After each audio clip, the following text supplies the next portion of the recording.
Basically নামে একটা comic আছে, তোমরা অনেকে হয়তো জানো, তাই না? তা আমি একসময় এটা খুব পড়তাম, ওই যে পেপারে ছাপা হইতো, প্রত্যেকদিন পড়তাম। তো বেসিক্যালির ভিতরে একটা কমিক একদিন আমার খুব মজা লাগলো, তো এটা আমি মনে রেখে দিচ্ছি, বিভিন্ন সময় বলি। কমিকটা এরকম যে ওইখানে একটা ক্যারেক্টার আছে, নাম হচ্ছে মামুন। মামুন হচ্ছে পিচ্চি আর কেউ বিভিন্ন মজার মজার কাজ করে। তো একদিন মামুন স্কুল থেকে বাসায় আসতে দেরি করে ফেলছে, প্রায় 1 ঘন্টা দেরি। তো মা জিজ্ঞেস করছে, তোর দেরি হলো কেন? বলে আজকে স্কুলে ভালো ভালো জিনিস শিখাইছে, তো যেগুলো শিখাইছে আমি ফেরার পথে ওরকম একটা ভালো কাজ করে বাসায় আসছি। তো মা শুনে খুব খুশি, ছেলে ভালো কাজ করে বাসায় আসছে, আলহামদুলিল্লাহ। তো বলে তুই কি ভালো কাজ করছিস? বলে আজকে স্কুলে শিখাইছে যারা বৃদ্ধ তাদেরকে রাস্তা পার করে দেওয়া এটা একটা ভালো কাজ, তো আমি ফেরার পথে এরকম একজন বৃদ্ধ মানুষকে পাইছি, তাকে রাস্তা পার করে দিয়ে বাসায় আসছি। তো ভালো কথা। কিন্তু মা বলতেছে যে তো এইটুক করতে তোর 1 ঘন্টা কেন লাগবে? বলে আরে বুইরা তো পার হইতেই চাইতেছিল না। তো কাহিনীটা আসলে এরকম যে ওই বুদ্ধ লোকটা অনেক কষ্ট টষ্ট করে রাস্তা পার হয়ে উল্টা পাশে একটু রেস্ট নিচ্ছিল, আর মামুন রাস্তার মধ্যে একটা বৃদ্ধ পাইছে, বুড়া পাইছে। আর আজকেই মাত্র টাটকা শিখছে যে বৃদ্ধ কাউরে পার করে দিলে কি হবে, ভালো কাজ হবে। তো এখন বুড়ারে টানে, বুড়া যাবে না, এইরকম টানা টানি করে অনেকক্ষণ মারামারি করে বুড়ারে রাস্তার ওই পাশে রেখে বাসায় আসছে। আমি যদি ইন জেনারেল তোমাদেরকে জিজ্ঞেস করি যে একটা বৃদ্ধ লোকরে রাস্তা পার করে দেওয়া এটা কি ভালো কাজ না খারাপ কাজ? ভালো কাজ। মামুন যেটা করছে এটা কি ভালো হয়েছে না খারাপ হয়েছে? সে কি বৃদ্ধ লোকরে পার করে নাই? তো খারাপ হইলো কেন?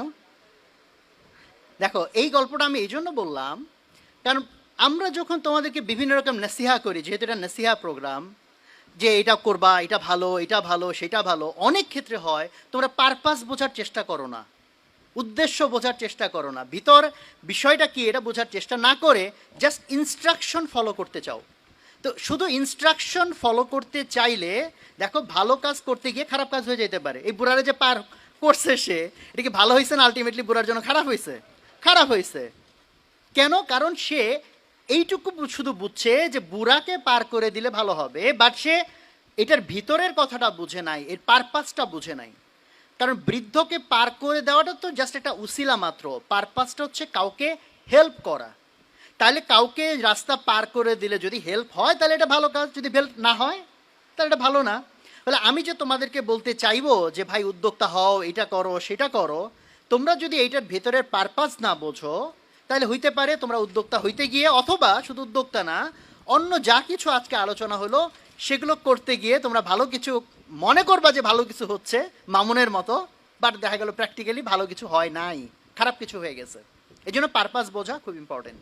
তো এই পারপাস বোঝার ক্ষেত্রে প্রথমে বোঝা দরকার উদ্যোক্তা দিয়ে আমি আসলে কি বোঝাই। ইন জেনারেল যে কেউ শুনলে, অথবা প্যারেন্টসরাও যারা শুনতেছেন, তারা ভাবতে পারেন যে বাচ্চা মাত্র এসএসসি পাস করছে, এখনই তার মাথার মধ্যে আপনি টাকা কামানোর ধান্দা ঢুকাইতে চান কিনা। তো এই জন্য আগে ক্লারিফাই করা দরকার উদ্যোক্তা দিয়ে আসলে কি বোঝায়। উদ্যোক্তা মানেই ব্যবসায়ী, উদ্যোক্তা মানেই টাকা কামায়, ব্যাপারটা এটা না। উদ্যোক্তা শব্দটা আসছে কি থেকে? উদ্যোগ থেকে। আচ্ছা, আজকে এখানে যারা যারা লেকচার দিচ্ছে কে কে এর মধ্যে উদ্যোক্তা ছিল? আমি একজন উদ্যোক্তা না?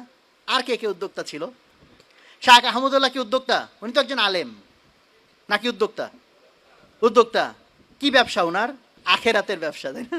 এই ডক্টর নাভেল ভাই মাত্র লেকচার দিয়ে গেল, উনি কি উদ্যোক্তা? তোমাদের মধ্যে কারা কারা উদ্যোক্তা বলো দেখি? দুই একজন হাত তুলছে, তাও আবার নামাই নিছে ভয়ে, যে ভাই আমরা তো ছাত্র মানুষ, আমরা কিসের উদ্যোক্তা এখন? উদ্যোক্তা মানে যে উদ্যোগ নেয়, উদ্যোক্তা মানে যে একটা সমস্যা দেখে জাস্ট মনে কর ভাই আমি আমার কি করার আছে, আরে এটা অমুকের দোষ তমকের দোষ, কাউকে একটা জাস্ট দোষ দিয়ে সে পাশ কেটে গেল, এটা না। উদ্যোক্তা হচ্ছে ওই মানুষ যে একটা প্রবলেম দেখে, নট নেসেসারি দুনিয়ার সব প্রবলেম সে সলভ করবে, বাট যে প্রবলেমটা তার কাছে খুব ইম্পর্টেন্ট সেই প্রবলেমটাকে সে ওন করে, আন্তরিকভাবে সে ধারণ করে, এবং এইটা সমাধানের জন্য সে প্রচেষ্টা চালায়, বারবার ইভেন ট্রাই করে, এবং এটাকে সে সলভ করার চেষ্টা করে। এইরকম অ্যাটিটিউড যাদের, তাদেরকে আমরা বলি উদ্যোক্তা। তুমি এখান থেকে যাচ্ছ, দেখলে ওখানে ময়লা পড়ে আছে বা একটা ইট পড়ে আছে, অন্য কেউ যেতে গেলে এই ইটে ধাক্কা খেয়ে ব্যথা পেতে পারে, তুমি দেখলা ইগনোর করে চলে গেলা, তাহলে তুমি উদ্যোক্তা না। কিন্তু তুমি ভাবলা আচ্ছা ইটটা আমি সরাই, তাহলে অন্য ভাইরা কষ্ট থেকে বেঁচে যাবে, তাহলে তুমি কি উদ্যোক্তা হয়ে গেলা। ফলে উদ্যোক্তা হওয়ার জন্য অনেক বড় হইতে হবে, অনেক ডিগ্রি লেখা লাগবে, এরকম না। It's an attitude. এটা প্রথমত কি? উদ্যোক্তা হচ্ছে একটা অ্যাটিটিউড, একটা দৃষ্টিভঙ্গি। উদ্যোক্তা একটা দৃষ্টিভঙ্গি। তো আমরা বুঝলাম যে উদ্যোক্তা একটা দৃষ্টিভঙ্গি, এই উদ্যোক্তা হওয়ার দরকারটা কি? সো প্রথমত তুমি যদি জাস্ট ব্যক্তি হিসেবে চিন্তা করো, তোমার লাইফে অনেক রকম প্রবলেম আছে, সেটা সমাধানের জন্য তুমি উদ্যোক্তা অ্যাটিটিউড নিতে পারো। একইভাবে তোমার পরিবারের মধ্যে, তোমার সমাজের মধ্যে, তোমার রাষ্ট্রের মধ্যে, ইভেন টোটাল পৃথিবীর মধ্যে, উম্মার মধ্যে কত রকম প্রবলেম আছে, যে প্রবলেমগুলোর ক্ষেত্রে আমরা ভাবতেছি ভাই আমার কি করার আছে। আর উদ্যোক্তা অ্যাটিটিউড হচ্ছে যে না, আমারও অবশ্যই কিছু করার আছে। তা আমি যদি উদাহরণ দেই, সারা পৃথিবীর মধ্যে এখন কি প্রবলেমের কোনো শেষ আছে? তা আজকে ফিলিস্তিনে কি হইতেছে, রাফাতে কি হইতেছে, তুমি ভাবতেছো ভাই আমার কি করার, হ্যাঁ আমার কষ্ট লাগতেছে, বাট আমার কি করার আছে, আমি একটা সাধারণ মানুষ, আমার নাই টাকা পয়সা, আমার নাই নেটওয়ার্ক, আমার নাই তেমন কোনো জ্ঞান বুদ্ধি, আমি কি করব। একইভাবে যত রকম প্রবলেম, রাস্তায় যাচ্ছ হয়তো যানজট, তুমি ভাবতেছো ভাই যানজট এটা তো সরকারের বিষয়, আমি কি করব। এই হচ্ছে না, সেই হচ্ছে না, দেখো আমরা কমপ্লেইন তো করতেছি, তাই না? হাজার রকম জিনিস নিয়ে আমাদের কমপ্লেইন তো আছে, বাট কমপ্লেইনের সমাধান আমি কিভাবে করব, সেই অ্যাটিটিউডটা যদি আমার না থাকে তাহলে আমি উদ্যোক্তা হব না। তো ফলে আমি তোমাদেরকে প্রথমত বলবো যে এই অ্যাটিটিউডটা ধারণ করো, ছোট ছোট ছোট ছোট বিষয়ের উদ্যোগ নাও, বিকজ তোমাকে অনেক বড় ধরনের উদ্যোক্তা হওয়ার জন্য প্ল্যান করা উচিত। কারণ দুনিয়ার ভিতরে অনেক বড় বড় সমস্যার মধ্যে দিয়ে আমরা আসি, অনেক বড় বড় সমস্যার মধ্যে দিয়ে আমাদেরকে চলতে হচ্ছে। কথার কথা, ধরো যে দুর্নীতি, একটা মানুষ হালালভাবে চলতে চায়, বাট দুর্নীতি চারদিকে যখন ছেয়ে যায় সে চাইলেও হালালভাবে চলতে পারে না অনেক ক্ষেত্রে। তো এটা কি সমস্যা না? তো এটা কি সমাধান করতে হবে না? এরকম আমি যদি আরও এক্সাম্পল দিতে দিতেই তো ধরো আজকের দিন পার করে ফেলা সম্ভব। সো এই জন্য এই অ্যাটিটিউডটা আমি বিশেষ করে ধারণ করতে বলবো, তোমার ব্যক্তিগত জায়গা থেকেও, রাষ্ট্রীয় জায়গা থেকেও, এবং উম্মার জায়গা থেকে। উম্মার জায়গা থেকে যদি তুমি চিন্তা করো, যেহেতু এটা আসুন্নাহ ফাউন্ডেশনের প্রোগ্রাম, আমরা ওই উম্মা কেন্দ্রিক চিন্তাটাকে উদাহরণ হিসেবে যদি নিয়ে আসি, তো আজকে সারা দুনিয়াতে মুসলমানের যত প্রবলেম এই লিস্ট করলে তুমি দেখো যে ফিলিস্তিনে যা হইতেছে আমরা কেউ কিছু করতে পারতেছি না। অনেকে ভাবতেছো অমুক কেন তমুক করে না, তমুক কেন অমুক করে না, এই হয় না কেন হয় না, সেই কেন হয় না। তার মানে বুঝতে হবে জিনিসটা নিশ্চয়ই সহজ না, জিনিসটা অনেক জটিল হয়তো। তাহলে তুমি যদি এই জটিলতার ভিতরে যাও, এটা যদি আমি অ্যানালাইসিস করার টাইম পাইতাম হয়তো 1-1.5 ঘন্টা সময় নিয়ে, তাহলে দেখাইতাম প্রবলেমগুলো কত লেয়ারে তৈরি হয়েছে এবং প্রত্যেকটা লেয়ারে আমাদের কত বেশি উদ্যোক্তা দরকার।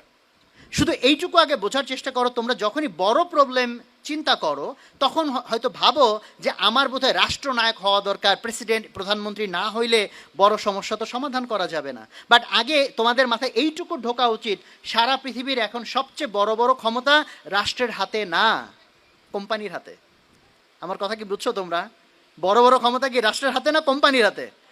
ধরো সারা পৃথিবীতে ইসলাম নিয়ে যত প্রচার প্রচারণা, ওয়াজ নসিহাত হচ্ছে, তার মধ্যে একটা বড় অংশই তো এখন অনলাইনে হচ্ছে। অফলাইনে আর কয়জন? অনলাইনে কোটি কোটি ভিউয়ার। অ্যান্ড ফেসবুক আর ইউটিউব মিলে যদি ডিসিশন নেয় যে আমাদের প্ল্যাটফর্মগুলোতে আমরা কোনো ইসলামিক কন্টেন্ট অ্যালাউ আর করব না, তুমি দেখো যে রাতারাতি কত বড় সর্বনাশ তাদের দ্বারা করা সম্ভব। এবং এই ফিলিস্তিন ইস্যুতেও দেখো সমস্ত রকম ফিলিস্তিন রিলেটেড তাদের দিকের কন্টেন্টগুলো তারা পপ আপ করতে দিচ্ছে না, সামনে আসতে দিচ্ছে না। আমার পরিচিত এক ফ্রেন্ড কয়েকদিন আগে ফেসবুক থেকে চাকরি ছেড়ে দিল এই কষ্টে, যে তারা ফেসবুকে ইন্টারনালি কারেক্ট করার চেষ্টা করছে, বাট চেষ্টা সফল হয় নাই। তুমি এখন দেখো যে আমাদের মূলত আমাদের প্রতিবাদ হয়ে গেছে বয়কটমূলক। বয়কট তো একটা প্রতিক্রিয়াশীল প্রতিবাদ, যে আমি কিছু করতে পারতেছি না তাও তোমার জিনিস নিলাম না। বাট আমাদের নিজেদের ফেসবুক তাইলে কই, আমাদের নিজেদের ইউটিউব তাইলে কই? তুমি কি মনে করতেছো না রাষ্ট্র গঠন করার চেয়েও এগুলো বড় কাজ? যে রাষ্ট্র তোমাকে আজকের দিনে কতগুলা জিনিসে তোমাকে প্রভাবিত করছে, আজকের দিনে কতগুলা ধ্যান ধারণা তোমার মাথার মধ্যে ঢুকাচ্ছে। আর কোম্পানিগুলা, রাষ্ট্র যদি আজ থেকে 20 বছর আগে বলতো তুমি সারাদিন কোথায় যাও, কি বলো, কি করো, সব আমাকে এই তথ্য দেওয়া লাগবে, আমরা হয়তো আন্দোলন করতাম যে কেন আমি রাষ্ট্রকে সব তথ্য দিব। বাট অলরেডি কি সারাদিন ধরে গুগল ফেসবুকে আমি তথ্য দিচ্ছি না? তাহলে আমি এখন কি করতেছি, কি যাইতেছি, কি খাইতেছি, কার সাথে চলতেছি, সব কি তারা জানে নাকি জানে না? জানে। তো প্রযুক্তির জায়গা থেকে বলো, সমস্তগুলো জায়গা থেকে বলো, যত রকম প্রবলেম সেটা দেখো, সেটা সমাধান। ধরো তুমি বলো যে আমার ইনকাম হারাম, যেহেতু এটা আমি একটা এক্সাম্পল হিসেবে দিলাম, ভাই চারদিকে সুদী ব্যবস্থা ইত্যাদি ইত্যাদি, সারা পৃথিবীর এই যে ধরো মনিটারি কন্ট্রোল, এটা রাষ্ট্রের হাতে যতটুকু, তুমি যদি অনেক ভিতরে যাও দেখবা এখানে বিশাল একটা অবদান কোম্পানিদের। The corporations. ফলে এই রকম জায়গা থেকে আমি বরং তোমাদেরকে উদ্বুদ্ধ করতে চাই, তুমি যদি মুসলমান হও, উম্মার কষ্ট যদি তোমার মধ্যে অনেক পেইন তৈরি করে থাকে, তাহলে আমি বলবো তোমার উদ্যোক্তা অ্যাটিটিউড তৈরি করে এখন থেকেই ধাপে ধাপে ছোট থেকে আরও বড় উদ্যোগ নেওয়ার মতো অ্যাটিটিউড এবং অভ্যাস তোমার তৈরি করা উচিত, যাতে উম্মার প্রয়োজন সবচেয়ে বড় বড় যে কাজ দুনিয়ার মধ্যে হওয়া দরকার সেই কাজগুলো তোমার দ্বারা হয়। সো এখন এইটা জায়গাটা আমি পারপাসের জায়গাটা ক্লিয়ার করার চেষ্টা করলাম। সো অনেকে মনে করতে পারি আমি উদ্যোক্তা হব সো দ্যাট আমি অনেক বড় টাকা কামাইতে পারি, আমি অনেক বড় ফেম কামাইতে পারি, তাহলে তো আমি বলবো ওই মামুনের মতো হয়ে যাবে, ভালো হইতে গিয়ে খারাপ হয়ে যাবে। সো আমরা টাকা কামানো বলো, ক্ষমতা কামানো বলো, যা কিছু হোক সেটা আমরা যদি কামাই, আমাদের নিয়ত হইতে হবে এটা আল্লাহর রাজি খুশির জন্য, উম্মতের কল্যাণের জন্য। জাস্ট এটা আমার অ্যারোগেন্সের জন্য না, আমার ভাব মারার জন্য না। তো বাকি এই পারপাস যদি ক্লিয়ার হয়, কাজের ক্ষেত্রগুলো যদি আস্তে আস্তে তোমাদের ক্লিয়ার হয়, কারণ যদি তখন তুমি ফিল্ডের ভিতরে ঢুকবা, তুমি যদি জাস্ট প্যাসিভ হও, লাইক এটা একটা প্রবলেম ভাই, অমুকের দোষ তমুকের দোষ, তুমি কখনো উদ্যোক্তা হবা না। রেদার তুমি যদি ভিতরে ঢুকো, প্রবলেমটা কেন হইলো, কীভাবে হইলো, সমাধানটা কেমনে আনা সম্ভব, এইভাবে যদি তুমি চিন্তা করা শুরু করো, দেখো কত রকম বুদ্ধি চলে আসে। দেন সেটা যদি আসে, এখন নেক্সট আমি কীভাবে এটাকে ইমপ্লিমেন্ট করব। তো উদ্যোক্তা হওয়ার জন্য কী কী করণীয়, এটা তো অ্যাকচুয়ালি ছোটো টপিক না, অনেক বড় টপিক, অনেক রকম এলিমেন্ট এর মধ্যে আছে। জাস্ট আমি ছোট্ট আরেকটা গল্প বলবো, যা আমার আলোচনাটা বোধহয় একটু বেশি ভারী ভারী হয়ে যাচ্ছে কিনা, তো যাতে তোমাদের গল্প যেহেতু মানুষের মনে থাকে, গল্পের মধ্যে দিয়ে অন্তত উদ্যোক্তা হওয়ার জন্য ছোট কিছু উপাদান তোমার মাথায় ঢুকে যে এই উপাদানগুলো অন্তত আমার লাগবে। আমি যে গল্পটা বলবো, এই গল্পটা মেবি তোমরা কেউ শুনো নাই। গল্পের শিরোনাম হচ্ছে খরগোশ আর কচ্ছপ। তোমরা হাসলা কারণ আরে ভাই এটা কোনো গল্প হইলো, তো সবাই জানে। তা আমি তারপরেও বলি, এমন তো হইতেই পারে দুনিয়ার সব খরগোশ কচ্ছপের গল্প এক না। খরগোশ আর কচ্ছপ নিয়ে কি দুনিয়াতে একটা গল্প হওয়া সম্ভব, নাকি অনেক গল্প হওয়া সম্ভব? অনেক গল্প হওয়া সম্ভব। তো তাহলে আমরা একটু দেখি যে এই গল্পের মধ্যে আবার একটু ভ্যারিয়েশন আনা যায় কিনা। তো প্রথমটুকু তোমরা আন্দাজ করছো, ঠিক আছে, যে খরগোশ আর কচ্ছপের প্রথম অংশটা ওইটাই একটা গল্প, যে কচ্ছপ জিতে গেছে, খরগোশ হেরে গেছে দৌড় প্রতিযোগিতা। এইটুকু তার বলার দরকার নেই, তোমরা জানো কেন হেরে গেছিল। খরগোশ প্রথমত অ্যারোগেন্স দেখাইছে, আরে আমি তো একটু করলেই হয়ে যাবে, একটু রেস্ট নিয়ে নেই, তাই না? তো এটা এক ধরনের তার একটা অধ্যত্ত অ্যারোগ্যান্স ছিল, যে অ্যারোগ্যান্স তাকে হারায় দিছে। এবং আমরা এটাকে বলি যে কি, ওখান থেকে আমরা কি শিখছিলাম, slow and steady wins the race. Steady মানে কি, যে লেগে থাকে, কন্টিনিউয়াসলি এফোর্টটা চালায় যায়। তো খরগোশের ওইটা একটা প্রবলেম, সে লেগে থাকে নাই, সেটাও তার অ্যারোগ্যান্সের কারণে হয়েছে। সে মনে করছে লেগে থাকতে হবে না, হয়ে যাবে। বাট এই গল্পের মধ্যে একটু সমস্যা আছে। গল্পের মধ্যে শিখাইছে slow and steady wins the race. এই যে স্লো শব্দটা, এটা তো একটা প্রবলেম। আজকের জামানা যে গতিতে আগাচ্ছে, তুমি যদি স্লো হই, উদ্যোগ একটা নিতে 30 বছর পার করে ফেলাইলাম, এটা দেখি কাজ হবে? হবে না। তাহলে গল্পের একটু মেরামত দরকার। তো গল্পের একটু আমরা মেরামতের চেষ্টা করি। তো গল্পের সেকেন্ড ভার্সন, আগের বার খরগোশ যখন হেরে গেল, তো খরগোশের তো প্রচণ্ড মেজাজ খারাপ, হারছে তো হারছে, তাও কার কাছে হারছে? কচ্ছপের কাছে আসছে। এটা কিন্তু মানিজ্যতের বিষয় না। এই জন্য সে যে কচ্ছপকে আবার অফার দিল যে দৌড় আবার হবে। তো ঠিক আছে, দৌড় আবার। তো এইবার কি খরগোশ মাঝখানে গিয়ে ঘুমাবে তোমার মনে হয়? এইবার এমন দৌড় দিয়েছে, পিছে তাকায়ও দেখে নাই কচ্ছপ কই আসে না আছে, এক দৌড়ে পার। গল্পের এইটার একটা দ্বিতীয় পর্যায়ে, এই পর্যায়ে আমরা শিখলাম যে slow and steady wins the race কথা ওইটা ঠিক ছিল, এটা আগের আমলে। বর্তমান আমলের জন্য স্লোটাকে উল্টাইয়া ফাস্ট বানাইতে হবে। ফাস্ট অ্যান্ড স্টিডি, ফাস্টও হইতে হবে, সাথে কি হইতে হবে, স্টিডিও হইতে হবে। তোমাকে দ্রুত পদক্ষেপ নিতে হবে এবং লেগেও থাকতে হবে। গল্পের এরপরে আরেকটু আছে, কচ্ছপ যখন হেরে গেল, ওর মন খারাপ। খরগোশের হয়েছিল মেজাজ খারাপ, কচ্ছপের হয়েছে মন খারাপ। কচ্ছপ ভেবে দেখলো, তাই তো, ও যদি ঠিকঠাক দৌড়ায়, ওর সাথে তো আমি জীবনেও পারবো না। আমার এইটুক পাই, এটা দিয়ে আমি কেমনে ওর সাথে পারবো? এই জন্য এখন এই সমস্ত কেসে মেজরিটি মানুষ কী করবে, হতাশ হয়ে ছেড়ে দিবে, দূর ভাই আমার দিয়ে তো আর হবে না। বাট কচ্ছপ কী করলো, ভাবতেই থাকলো, মাথা খাটাইলো, হাল ছেড়ে দিল না। সে একটা বুদ্ধি বের করে ফেললো। বুদ্ধি বের করার পর খরগোশকে গিয়ে বললো দৌড় আবার হবে। তো খরগোশ তো হাসিই বাঁচে না, বেটা তোর সাথে দৌড় একবার কেন, 100 বার হইলে 100 বারই তো আমি জিতবো। বাট কচ্ছপ সাথে একটা শর্ত দিল যে দৌড় হবে কোন রাস্তা দিয়ে, এটা আমি ঠিক করে দিব। বললো রাস্তা তো কোনো ব্যাপার না, রাস্তা একটা হইলেই হয়েছে। তো কচ্ছপ রাস্তা ঠিক করছে এরকম যে ফিনিশিং লাইনে যাওয়ার আগে মাঝখানে হচ্ছে নদী। নদী হইলে সুবিধা কি, কচ্ছপ তো নদী সাঁতরায় পার হয়ে যাবে, খরগোশ কি সাঁতরাইতে পারে না। তো খরগোশ এক দৌড়ে নদী পর্যন্ত গেছে, যায় তো আর উপায় নাই। কচ্ছপ আস্তে আস্তে আস্তে আস্তে নদীর ধারে আসছে, এসে খরগোশের দিকে তাকায় মিটি একটু হাসতেছে যে এখন কেন, হ্যাঁ। তারপরে সে সাঁতরায় পার হয়ে জিতে গেছে। তো এই গল্পের এই পর্যায় থেকে আমরা কি শিখলাম? আমরা শিখলাম তোমাকে যদি উদ্যোগী হইতে হয় তোমাকে ইনোভেটিভ হইতে হবে, নতুন নতুন রাস্তা খুঁজে বের করতে হবে। চিন্তা করলে হবে না যেটা হবে না। যদি মনে করো এটা হবে, হইতে হবে ইনশাল্লাহ, আমি আমি যদি মাথা খাটাতে থাকি I can create a path, আমি একটা রাস্তা বের করতে পারবো। গল্প শেষ হয় নাই, লাস্ট আরেকটু অংশ আছে, ওটা বলে শেষ। এই পর্যায়ে এসে দেখো, একবার খরগোশের মন খারাপ হয়, একবার কচ্ছপের মন খারাপ হয়। তো দুইজন মিলে পরামর্শ করলো, ভাই এমনভাবে দৌড়ানো যায় কি না যে আমরা দুইজনই জিততে পারি, কারো মন খারাপ না হয়। তখন তারা একটা বুদ্ধি করলো, এবারের দৌড়টা হচ্ছে ওই নদীয়ালা রাস্তাতে। দৌড়টা এমনভাবে হইলো, প্রথম কচ্ছপ উঠলো খরগোশের পিঠে, ফলে খরগোশ ওখানে জোরে দৌড়ায়, নদী পর্যন্ত গেছে। যাওয়ার পর চিন্তা করো কি হয়েছে, কচ্ছপ পানিতে নামছে, খরগোশ ওর পিঠের উপর উঠছে, ওকে নদী পার করে দিছে, এবং বাকি রাস্তা খরগোশ আবার কচ্ছপকে পিঠে নিয়ে ফিনিশিং লাইন পর্যন্ত পৌঁছায় গেছে। এবার বলো দেখি কে জিতছে, কার বেশি লাভ হয়েছে? দুইজনের লাভ হয়েছে। সো তুমি যখন উদ্যোক্তা হইতে চাইবা, তুমি জাস্ট একা কিছু করে ফেলবা এই থিঙ্কিং দিয়ে হবে না, তোমাকে কোলাবোরেট করতে হবে, তোমাকে অন্য কারোর সাথে কমপ্লিমেন্ট করতে হবে। তুমি যেটা পারো না আরেকজন সেটা পারে, তার সাথে টিম আপ করতে হবে, unity have a team work. So উদ্যোক্তা নিয়ে অ্যাকচুয়ালি এত সংক্ষেপে তো আসলে কথা বলা যায় না।